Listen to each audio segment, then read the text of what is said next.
Oh, welcome back. Parking can sometimes be a challenge, except for people who get lucky finding spots. But it can be a challenge if you can't find a spot, especially if you need to be somewhere close. Oh, yeah. Well, that pain is amplified when you're living with a disability, making each step a challenge. That's why disabled parking spots are so important. And when a woman could not find any at the downtown parkade, she said, "Help me, Haley."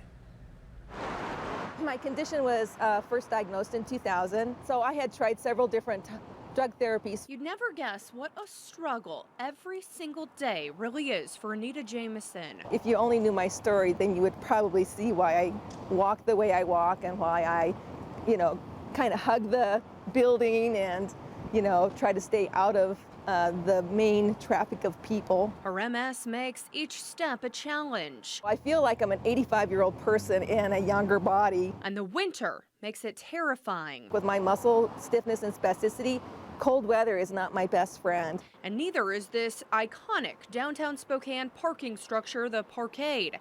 Built in 1967, the garage won awards for its design when it first opened. But the Parkade is still missing one thing. There's not one single handicapped parking spot. When we started to investigate as to whether they could put one in just by painting in the lines, putting up a placard, we were told that that they felt they didn't have to do that. Anita says local staff referred her to a national management company. She says the rep she talked to was adamant change was not on the agenda. Makes me feel a little invisible because he doesn't want to help. So she called me, hoping I would. I immediately started digging, made more than a dozen calls, sent out emails. I was bounced from person to person until I tracked down the local manager of the facility, Heber Properties, and found out this isn't the first time someone has complained.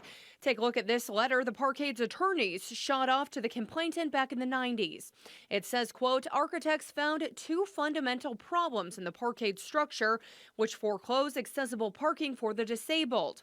The issues are the lack of clearance and the slope. The letter goes on to say the Parkade is unwilling to designate disabled parking within the Parkade, which do not meet federal safety guidelines and which may represent to disabled individuals that the parking area is safe for the disabled, when in fact it may not be. But staff did tell me in an email, quote, they have 6 handicap stalls, 1 van in the parking lot to the north of the Parkade. The Bennett Block has an elevator that may be accessed to the skywalk when the weather is bad. The only problem with that? There's no signage letting drivers with disabilities know where they can go.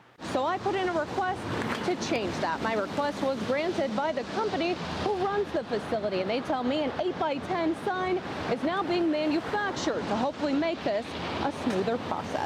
You really take the challenge all the way and you champion it for the people. Haley Gunther, KHQ Local News. Great story. Thank you, Haley. It's just sad that it takes That's us to get involved to get something done. Well, remember, if you're in trouble, the only way Haley can help you is if you reach out. You can do that by sending us a message on Facebook or an email to newstips@khq.com.